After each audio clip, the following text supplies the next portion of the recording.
টাকা নয়, 1 জুন 3000 টাকা অ্যাকাউন্টে তাদের পাঠানো হবে। 3000 টাকা করে প্রতি মাসে আমাদের দেওয়ার যে কমিটমেন্ট সেটা থাকবে। তো হ্যালো এভরিওয়ান, আপনারা শুনতেই পেলেন যে আমাদের নতুন সিএম শুভেন্দু অধিকারী এটা ঘোষণা করে দিয়েছেন যে বাংলায় এবার 3000 টাকা, মানে প্রাক্তন সিএম মমতা বন্দ্যোপাধ্যায়ের যুবসাথীতে যে 1500 টাকা প্রতি মাসে আমাদের ব্যাংকে ঢুকতো, সেটা এবার যুবসাথী নয়, যুবশক্তি হয়ে বিজেপির তরফ থেকে আমরা এবার 3000 টাকা করে পাবো। সেটা এক অফিসিয়াল ওয়েবসাইটে সাফ বলে দিয়েছে। তো এটা কিভাবে করবেন, এবং এই যুবসাথীর সঙ্গে আরেকটি প্রকল্প নতুন চালু হয়েছে, যেটা আগে 1500 ছিল, এখন 3000 করে দেওয়া হয়েছে।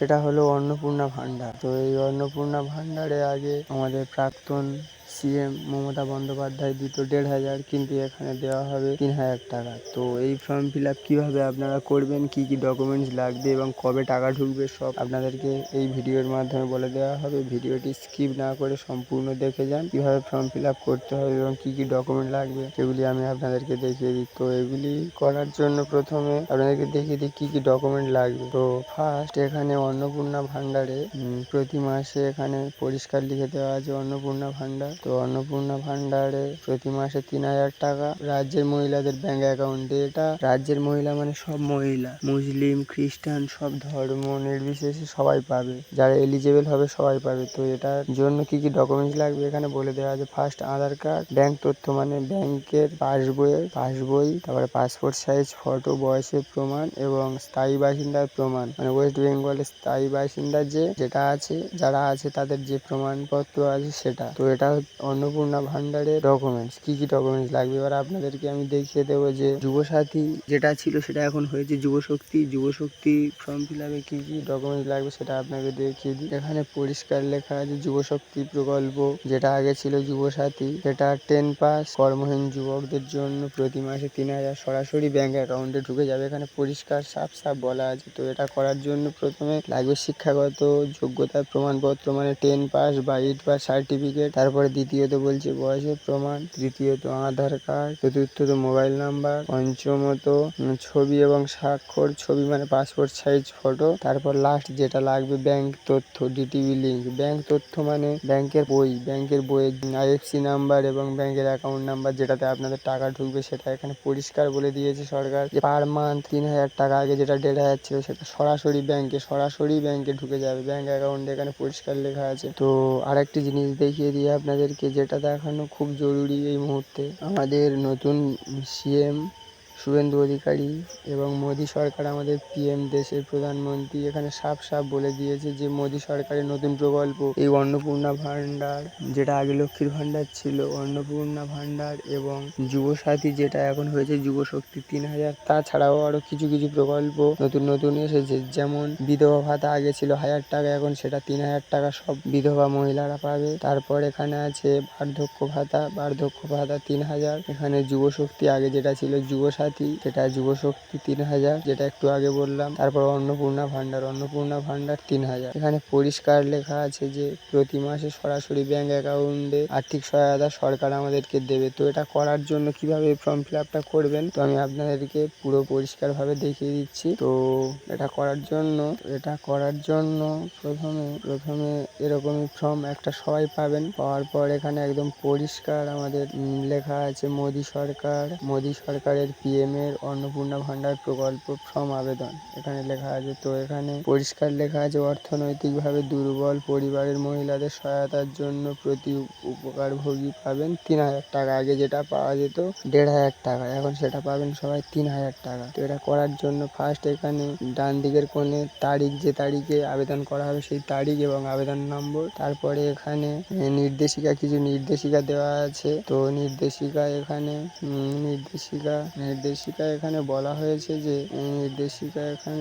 হয়েছে পরিষ্কারভাবে যে ফরম্যাটটি বড় হরফে পূরণ করবেন, কেউ ছোট হাতে লিখবেন না, বড় হাতে সব। এখানে লিখেছেন যে সমস্ত তথ্য সত্য ও সঠিক হতে হবে, ভুলভাল প্রমাণ কেউ দেবেন না, তাহলে 3000 টাকাটা ঢুকতে একটু অসুবিধা হবে। তো এখানে বলা হয়েছে যে প্রয়োজনীয় নথির সত্যায়িত কপি সংযুক্ত করুন, সত্য কপিগুলো সংযুক্ত করুন, জেরক্স করে দিতে হবে এই ফর্মের সাথে। তো এই ফর্মটা ফিল আপ করার জন্য প্রথমত ফার্স্ট অফ অল আমাদের এখানে প্রথম যেটা করতে হবে সেটা হলো যে ফার্স্ট এখানে লেখা আছে যে আবেদনকারীর ব্যক্তিগত তথ্য, যে আবেদন করবে তার ব্যক্তিগত তথ্য। ফার্স্ট আবেদনকারীর নাম, এখানে সেকেন্ড জন্ম তারিখ, তার ডেট অফ বার্থ এখানে দিতে হবে। যে আবেদন করবে তার পিতা বা স্বামীর নাম এখানে, আর যে গার্জেন মানে স্বামী বা পিতা তার বয়স এখানে দিতে হবে। তো এগুলো দেওয়ার পর যে আবেদনকারী সে ছেলে কি মেয়ে এই লিঙ্গের জায়গায় এখানে যদি সে ছেলে হয় তাহলে পুরুষ, যদি সে অন্যান্য মানে এখানে বোঝাচ্ছে তাদেরকে যারা বৃহন্নলা আর কি তাদেরকে, আর এবং মহিলা হলে এইখানে ঠিক। তো এটা করার পর এখানে পূর্ণ ঠিকানা, যে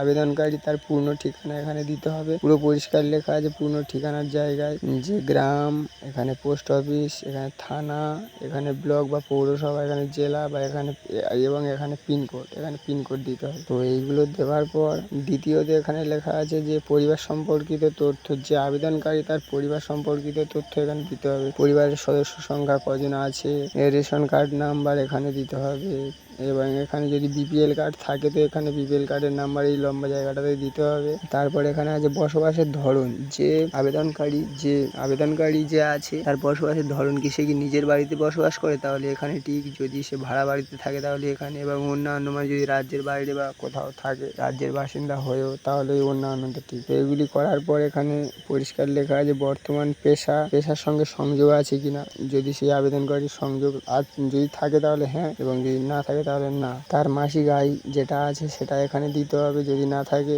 না দিলেও হবে। তারপর 3 নম্বরে এখানে পরিষ্কার বলে দিয়েছে যে ব্যাংকের নাম, যে আবেদনকারী যে ব্যাংকে টাকা ঢুকবে সে ব্যাংকের নাম এখানে। তারপর হচ্ছে যে ব্যাংকের বইয়ের মধ্যে আইএফসি কোড থাকে সেটা এখানে একদম ভালোভাবে ধরে দিতে হবে, যাতে না ভুল হয় তাহলে টাকা ঢুকতে একটু অসুবিধা হবে। তারপর এখানে অ্যাকাউন্ট নম্বর যেটা খুব গুরুত্বপূর্ণ। তারপরে অ্যাকাউন্টের ধরন, যে ব্যাংকের বইটা সেটা কেমন, সেভিংস বই, কারেন্ট নাকি অন্যান্য, সেটা এখানে দিতে হবে। তারপর এখানে দিতে হবে যে প্রয়োজনীয় নথিপত্র ঠিক চিহ্ন দিয়ে দিতে হবে। আধার কার্ডের কপি, মানে এই ফর্মের সঙ্গে আধার কার্ডের কপি, 1 কপি জেরক্স লাগবে, রেশন কার্ডের জেরক্স, বিপিএল কার্ড যদি থাকে তার জেরক্স, এবং ব্যাংকের পাসবই মানে ব্যাংকের বইয়ের প্রথম পৃষ্ঠার একটা জেরক্স। তো তারপর লাগবে এখানে বাসস্থানের প্রমাণপত্র মানে এখানে সাফ লেখা আছে বিদ্যুৎ বিল, ভোটার আইডি কার্ড, ভাড়ার চুক্তি, 3টের মধ্যে যে কোনো একটা দুটো দিলেই হবে যথেষ্ট। তারপর এখানে লেখা আছে আয়ের প্রমাণপত্র যদি থাকে, যদি না থাকে তাহলে দিতে হবে না। তারপর এখানে দিতে হবে 1 কপি পাসপোর্ট সাইজ ফটো এখানে দিতে হবে। তো এগুলি দেওয়ার পর যে ডেটে সাবমিট করা হবে সেই ডেটটা এখানে দিতে হবে। দেওয়ার পর এটা ভিডিওতে বা কোনো পার্টির মেম্বারকে দিয়ে দিলে তারা সাবমিট করে দেবে। তো এটা দেখানোর পর একটা জিনিস আপনাদেরকে দেখিয়ে দিই। তো সরকার এখানে সাফ বলে দিয়েছে, বিজেপি সরকার, যে যুবসাথী বিজেপির যুবশক্তি 3000 টাকা ভরসা কার্ড তুলে দেওয়া হলো যুবকদের হাতে, মানে মানে এই প্রকল্প শুরু হয়ে গিয়েছে। তো এর ফর্ম ফিল আপ কীভাবে করবেন এবং এর জন্য কি ডকুমেন্ট লাগবে সেই ভিডিও আমার এই চ্যানেলে আপলোড করা হবে। তো এরকমই দরকারি ইম্পর্টেন্ট ভিডিও পেতে আমার চ্যানেলটি সাথে যুক্ত থাকুন। আরও নানান রকম প্রকল্প যেগুলো আপনারা জানেন না সেগুলো আমি আপনাদেরকে তুলে ধরবো। তো আজকের ভিডিওটি এই পর্যন্ত, দেখা হচ্ছে নেক্সট ভিডিওতে।